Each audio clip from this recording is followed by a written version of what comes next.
Morning class 12। आज हम retirement of a partner chapter में नेक्स्ट क्वेश्चन डिस्कस करेंगे। तो इस क्वेश्चन में आपको रिवैल्यूएशन अकाउंट प्रिपेयर करना है, पार्टनर्स कैपिटल अकाउंट प्रिपेयर करना है और फर्म की बैलेंस शीट प्रिपेयर करनी है। क्वेश्चन में लिखा है कि ए, बी और सी तीन पार्टनर हैं जो प्रॉफिट और लॉस अपने कैपिटल अकाउंट के रेशियो में बांटते हैं। मींस उनकी जितनी कैपिटल है उतने ही रेशियो में प्रॉफिट को वो डिवाइड करते हैं। फिर उनकी बैलेंस शीट दी हुई है और नेक्स्ट आपको दिया हुआ है कि जब बी रिटायर हुआ तो उसके रिटायरमेंट के टाइम पे एसेट्स और लाइबिलिटीज को रिवैल्यू किया गया तो कुछ चेंजमेंट आए, जैसे कि लैंड और बिल्डिंग की वैल्यू 10% इंक्रीज हो गई, मशीनरी की वैल्यू 5% डेप्रिसिएट हो गई और डेटर्स पे 5% का प्रोविजन क्रिएट करना है। फिर आपको दिया है एक अनएक्सपायर्ड इंश्योरेंस और आउटस्टैंडिंग एक्सपेंसेस। तो सबसे पहले इन पॉइंट्स के थ्रू हम बना लेते हैं रिवैल्यूएशन अकाउंट। तो रिवैल्यूएशन अकाउंट एक नॉमिनल अकाउंट है जिसमें डेबिट में हम सारे लॉसेस रिकॉर्ड करते हैं, जो हानियां होती हैं, और क्रेडिट में सारे हम गेन रिकॉर्ड करते हैं, मीन्स जितने प्रॉफिट होते हैं। तो अब रिवैल्यूएशन अकाउंट सबसे पहले प्रिपेयर करते हैं।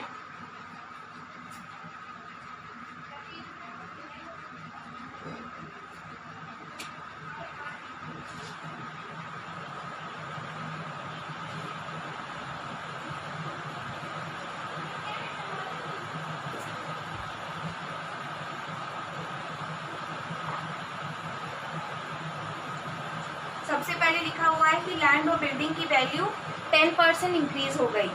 तो पहले लैंड और बिल्डिंग की वैल्यू दी है 50,000, 10% बढ़ गई है तो क्रेडिट साइड में हम लिखेंगे क्योंकि ये हमारा प्रॉफिट है। तो यहाँ पे आ जाएगा 5,000। फिर लिखा हुआ है कि मशीनरी 5% से डेप्रिशिएट हो गई है। मशीनरी की वैल्यू है 24,000, तो मशीनरी 5% से डेप्रिसिएशन लगेगा।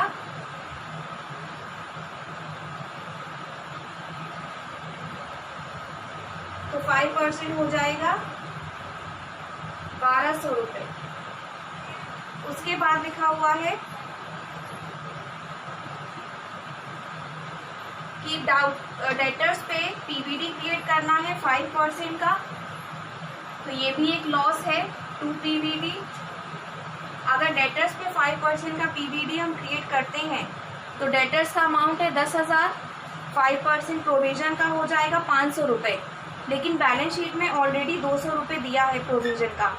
इसका मतलब 300 रुपये और प्रोविजन का अमाउंट बढ़ गया, तो 300 रुपये हमारा लॉस हुआ। तो यहाँ पे हम 300 रुपये मेंशन करेंगे। फिर लिखा हुआ है कि एक अनएक्सपायर्ड इंश्योरेंस है, मीन्स जो एडवांस में है तो वो हमारे लिए एसेट होती है, प्रॉफिट होता है, तो यहाँ मेंशन करेंगे बाय साइड में।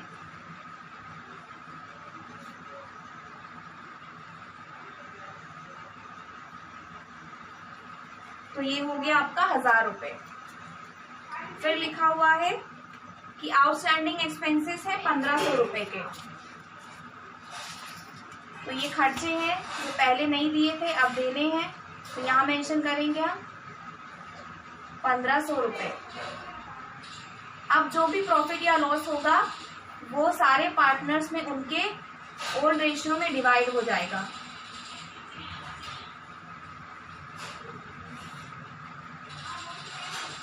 तो यहाँ पे टोटल आ रहा है 6,000, यहाँ पर आ रहा है 3,000। दैट मीन्स कि 3,000 का क्या हुआ, प्रॉफिट हुआ। तो 3,000 के प्रॉफिट को हम सारे पार्टनर्स में डिस्ट्रीब्यूट कर देंगे to capital accounts A, B, सी।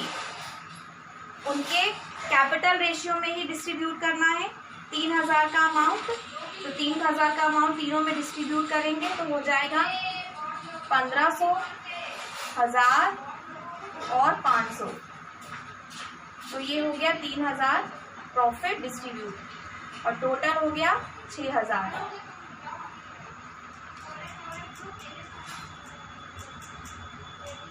तो ये आपका हो गया रिवैल्यूएशन अकाउंट। अब हमें बनाना है पार्टनर्स कैपिटल अकाउंट।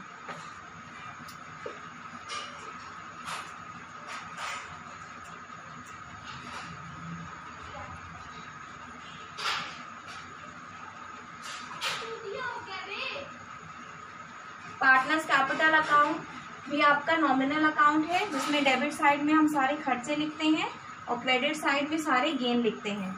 3 पार्टनर हैं A, B, C, तीनों का कॉलम प्रिपेयर करेंगे।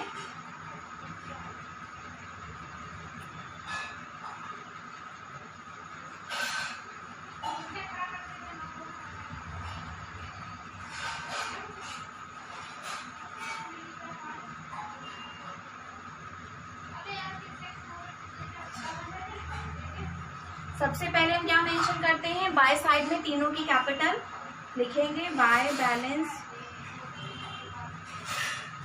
ब्रॉट डाउन, कैपिटल कितनी है तीनों की, 45,000 A की, 30,000 B की और 15,000 C की।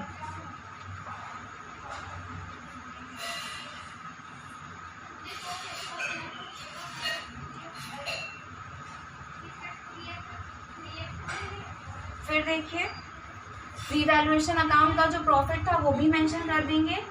बाय रीवैल्यूएशन अकाउंट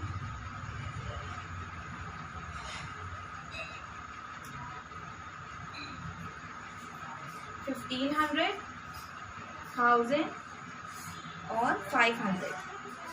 इसमें से B जो है आपका रिटायरिंग पार्टनर है। फिर देखते हैं कोई रिजर्व रह गया हो या कोई अनडिस्ट्रीब्यूटेड प्रॉफिट बैलेंस शीट में, तो ऐसा कुछ भी नहीं दिया है। उसके बाद कुछ भी इनमें डिस्ट्रीब्यूट करने में नहीं रह गया है, तो अब हम सीधे सीधे इनकी क्लोजिंग कैपिटल मेंशन कर देंगे। यहाँ पे लिखेंगे टू बैलेंस कैरिड डाउन 46,500 आएगी A की, 31,000 आएगी B की। B जो रिटायरिंग पार्टनर है, दैट मीन्स कि उसको इतना अमाउंट हमें पे करना होगा। A और C उसको इतना अमाउंट पे करेंगे। और C की है 15,500। तो ये आपका बन गया partners capital account.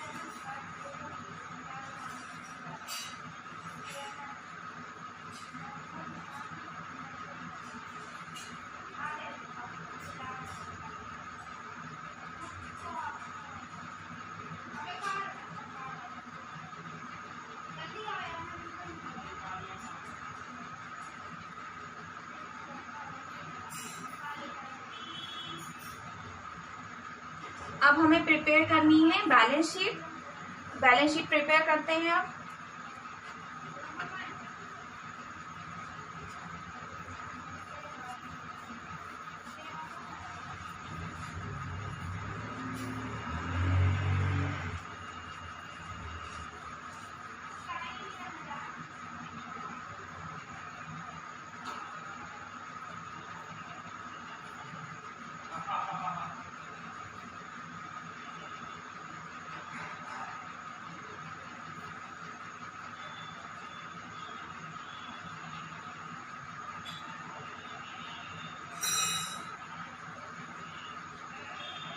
Liability side में सबसे पहले देखिए क्रेडिटर्स आपको दिए हुए हैं 10,800।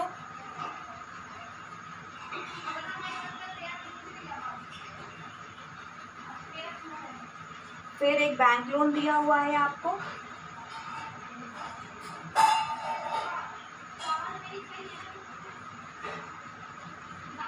39,200।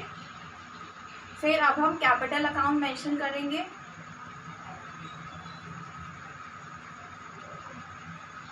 इसमें A और C की कैपिटल मेंशन करेंगे। B जो रिटायरिंग पार्टनर है उसका अमाउंट लोन अकाउंट में ट्रांसफ़र होगा, तो यहाँ पे आप इसको लोन अकाउंट करिए, क्योंकि ये रिटायरिंग पार्टनर है तो इसको हम लोन अकाउंट में पैसा देंगे। टू B's लोन अकाउंट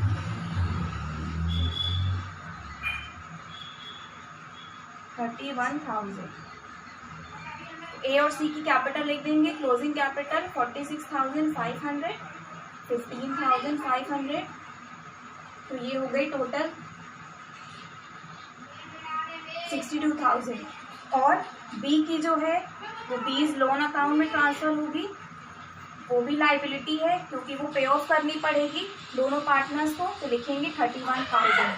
फिर आपको क्वेश्चन में आउटस्टैंडिंग एक्सपेंसेस दिए हैं 1500 के, वो भी मेंशन करेंगे हम, वो भी हमारी लाइबिलिटी है। तो ये हो गया आपका लाइबिलिटी साइड का अमाउंट। अब हम लिखेंगे एसेट साइड में। सबसे पहले लिखा हुआ है कैश एट बैंक, तो कैश एट बैंक में लिखेंगे 47,200।